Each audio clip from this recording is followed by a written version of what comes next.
Welcome. You have reached Imperial Sports. In today's video, we're going to talk about the Lakers in the 2020 playoffs, up 3-1 versus the Denver Nuggets. Let's get into it. So, this series is panning out the way that everybody thought it would, with the Lakers winning the series. However, we also seen where the Denver Nuggets have been resilient. And in game 2, they totally got blown out in game 1. Game 2, they played a tough game, and they was up. Of course, Anthony Davis hit the game-winning three-pointer. Game 3, they was up. Denver was up majority of the game. Lakers almost came back and lost. Came back and won, but then Nuggets pulled it out. And so they made the adjustment because they seen that Dwight Howard can give Jokic a little problem. So in came game 4, they put Dwight Howard in the start lineup, and Dwight Howard did use his athleticism, grabbing rebounds, and gave Jokic some problems. Now, what I do want to say, you hate to use these type of excuses, but it's kind of reality. Anybody that's seen the game, the refs did poor calling fouls. They were called, it seemed like the first game. The first game, it seemed, if you looked at the foul total for Denver versus the Lakers, you see it was lopsided. And when you look at the game 4, you see a lot of calls that I felt as though it should have been called on the Lakers wasn't called. But when Denver came and did something similar, they were getting called. And what that did was kill the momentum. And a young team like Denver, you could discourage them. Now, Jokic, he was in foul trouble early. And he's a rhythm player. And once he get in rhythm, he could be a serious force. But when he's on the bench most of the time because he in foul trouble, he could never get in the rhythm, so he wasn't that effective out there. Now, through all of that, Denver still had the opportunity to... Denver couldn't buy a bucket to begin with. They couldn't buy in game 4. They couldn't buy a bucket. For every one they made, they would miss another 5 to 6 after that. So they couldn't buy a bucket, so that hurt them. But even through all of that, they still were in it where they could have pulled it out. But what happened is you get to know it's levels to this. So when it counted the most, they couldn't never make the shot that was needed when it counted the most. And the Lakers kept the pressure on. So the difference between the Lakers and the Clippers, when the Clippers had those same moments with Denver, Clippers would never come and step up or have somebody to step up that could come down, knock that shot down, put things in perspective, to take the thunder out of the Nuggets steam. Take the steam out. They never had that. They would let the Nuggets come back and will their way all the way back into the game and take over and win. That wasn't the case with the Lakers. The Lakers, you would see them, and they would be out there, and then somebody like who's been having a good series, somebody like Pope, and he'll come and hit the shot. You be like, dang, right when they needed it. Or Rondo will come and hit the shot. Rondo's shooting for this series have been good, man. He's been knocking shots down. And if you look at Rondo's numbers, you might not, like, oh man, Rondo only had whatever. But those points was in key moments where it can discourage the Nuggets. Meanwhile, the Nuggets come by a bucket from nowhere. All you had is Murray. When they did call a foul, it was sometimes Murray should have had an N1 that they didn't call. It was times when Murray was just trying to do it all himself because nobody else could get it going. Then they the Morris guy, he was trying to do a little something, but it was not enough. You need other players to step up in that matter to make a difference. And one other thing, that Nuggets down the stretch, they made a lot of costly turnovers, man. A lot of costly turnovers where you said, come on, like, one thing Murray gotta, he can still learn, but you be wanting people that already have it in him. He got some of that Steph Curry in him where, he got nice handle or decent enough handle, but then he always trying to do like a cool pass instead of a direct pass that get directly to you. Always trying to do a cool pass, and those type passes get intercepted, get stolen. The other team go the other way. I seen that with Steph Curry. It brings me back when that series, Steph Curry versus the Cavs, up 3-1, and it was down the stretch of Game 7. Steph Curry comes down dribbling and did some like turn around behind the back type weird pass to Klay Thompson. It was straight out of bounds. And it was like, dog, what are you doing? Like, it's clutch. You don't got time to be making like cool passes. You know what I'm saying? Like, make the standard pass. We try to win. So it made it look like, yo, was Denver giving this game up? Like, do y'all want to win? So it shows the difference. Why I say it's level to this. See, those matches we've been seeing the last couple years where you seen LeBron versus a team like the Golden State when they had Durant. So when you get in those key moments where, okay, we need everybody to step up, you got somebody like Durant that comes in and set it off.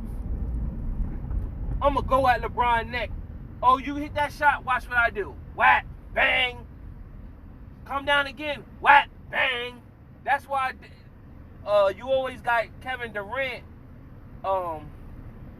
get those finals MVPs, because it was those moments where he came up big. Those moments where it was that it's that third quarter, it's going back and forth, and it was like at that moment, it was 1-3, but that 1-3 was impactful. It was so impactful, it took the air out of the next team. And that's what Denver is not doing. So it's levels to it. You don't got nobody that can do that. You're not going to beat a LeBron-led team. You can't beat a LeBron-led team if you don't got nobody that's going to go hard, go at them like that, because LeBron is still an animal out there, and even though he's older, he don't have the motor, the gas that he once had. He has it in spurts. That motor is enough to still beat teams like Denver. That's why they down 3-1. And if they think, now the odds is going to go that we all know LeBron, he's not the Clippers. He's not going to lollygag. He's going to come to get the Denver Nuggets out of here come Saturday for Game 5. He's going to come to get them out of here. He's not going to give them no hope. He's going to come. I wouldn't be surprised, because that's a big boxing night, but I wouldn't be surprised that I turn on a game and they're getting blown out. I won't be surprised at all.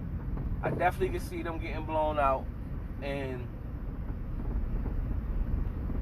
LeBron wiping his hands, So, also, one other thing I didn't add in there is that you have Michael Porter Jr. If you look at his stat line, you'd be like, yo, when you look at other people's stats, yo, he was getting busy. What happened?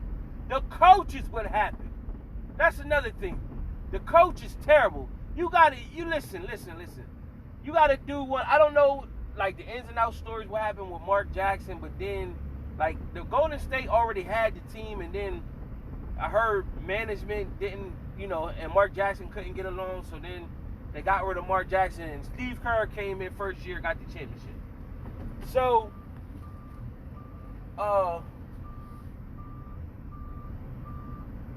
you seen when teams already had the team in place, and then they get a coach, and then the coach come and the next coach is the one who get the job done.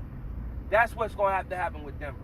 That coach, man, listen, he's getting out-coached. Because if a serious coach, you know when to plug certain players in and get the job done. Michael Porter Jr. could be a liability out there, but he do more good out there than harm. You need players like that that's not afraid of the moment, that can knock down the shot when you need it. Those players that he had out there were just out there. They wasn't more effective with him. It was moments where you seen Denver shooting the ball, but they were missing. You need somebody that's serious, that's going to attack and try to put some points on the board when you need it. And he was on the bench, and I kept looking, why he on the bench? He was doing all right out there. He ain't going to do no worse out there than the other players, and plus he could put points on the board. So somebody would say, well, yo, on defense, he's a liability, or somebody might say something like that. But who else ain't a liability? Because ain't nobody else was really doing much. He ain't going to do no worse, but if he can help you put points on the board when nobody else can, you need him out there or whatever. Especially, it was a sequence in there where I guess Jokic was in foul trouble, so they took him out like towards the end of the third quarter. But it went too long in the fourth quarter before they put Jokic back in. And so when they finally put him back in, it was like 4 or 5 minutes to pass in the fourth quarter. Plumlee was giving you nothing. They had nobody else out there to score. Meanwhile, by the time Jokic got back in, Lakers was up by like 8. And then you had to keep trying to fight back. Got it down to like 2, 4, and then Lakers could come. So it was like, nah, you can't do that. That's when you got to have Michael Porter Jr. And then like right before they took, the last time he was in there, he had just hit a 3. And then like the next time down, you seen Jokic come in and, you know, signal to take him out. And I was like, nah, man, like, oh, man. And then which also was effective for the Lakers is, of course, the Dwight Howard in early. And then they went small ball, where they had AD at the center. And when they went small ball, and that's not really small ball, but Denver had a problem with that. You know what I'm saying? Because by that time, the energy was on the Lakers side. Players was hitting shots.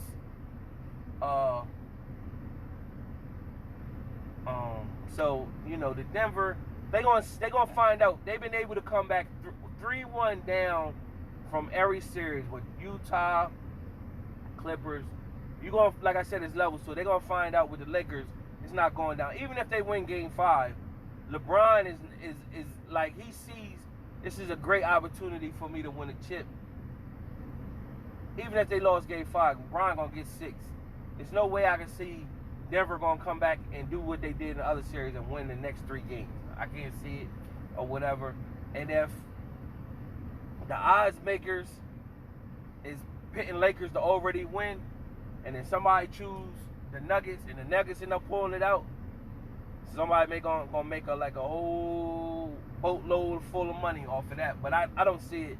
LeBron's a different animal. He's more focused and more disciplined than the Clippers was. He's gonna make sure he get it done or whatever. Clippers' best chance to me was last night to make it a 2-2 series. And then at that point you can start analyzing, because really it could have been 2-1 if AD wouldn't have hit that game-winning 3-pointer. But you can't go with the coulda, woulda, shouldas. You know, it gotta be it is or it isn't. So that's my take on the series at 3-1. I might do another video if it gets interesting. Other than that, it's looking like the NBA Finals is going to be the LA Lakers versus the Miami Heat. And that's going to be in the eyes of the Lakers, of course, because of LeBron and AD. But the Miami Heat has been moving like a more cohesive unit. And they playing inspiring ball. Now, of course, that inspiring ball can be smashed down.